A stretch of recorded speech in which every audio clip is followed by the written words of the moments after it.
Įsidarbinimo portfelis tai naujas projektas, kurį finansuoja Europos komisija pagal programą Erasmus+. Šioje pamokoje sužinosite, kaip atpažinti jūsų naujoje įmonėje vyraujančią kultūrą. Prieš pradedant ieškoti informacijos, išsiaiškinkime, kas yra įmonės kultūra.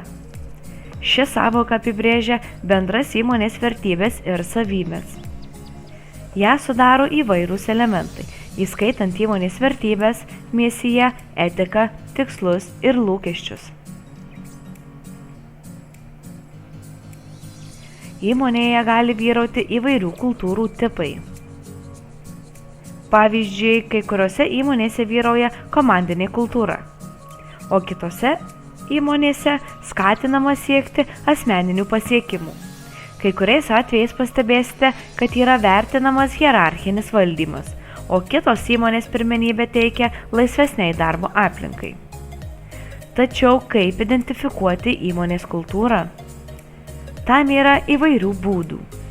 Apsilankykite įmonės internetinėje svetainėje ir įsijunkite skiltį apie mus. Šioje dalyje dažnai aprašoma įmonės misija ir vertybės. Kartais galite rasti ir darbuotojų atsiliepimus. Taip pat galite praplėsti savo paiešką darbuotojų atsiliepimų svetainėse, kaip pavyzdžiui Glassdoor ar Indeed. Šiose svetainėse pateikiamos darbuotojų parašytos apžvalgos ir įvertinimai. Bendravimas su darbuotojais visada yra gera idėja.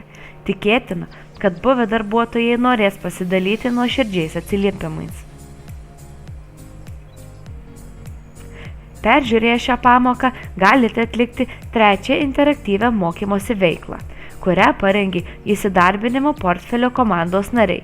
Tai padės jums įgyti smagios savarankiško mokymosi patirties.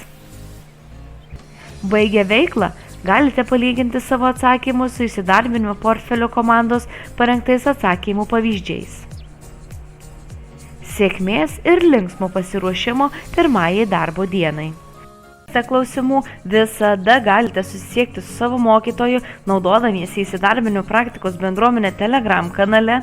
Taip pat galite susisiekti su įsidarbinimo portfelio partneriais, siųsdami žinutę per įsidarbinimo portfelio Facebook ir LinkedIn puslapius, palikdami komentarą po vaizdo įrašų įsidarbinimo portfelio YouTube kanale arba elektroniniu paštu per įsidarbinimo portfelio svetainę.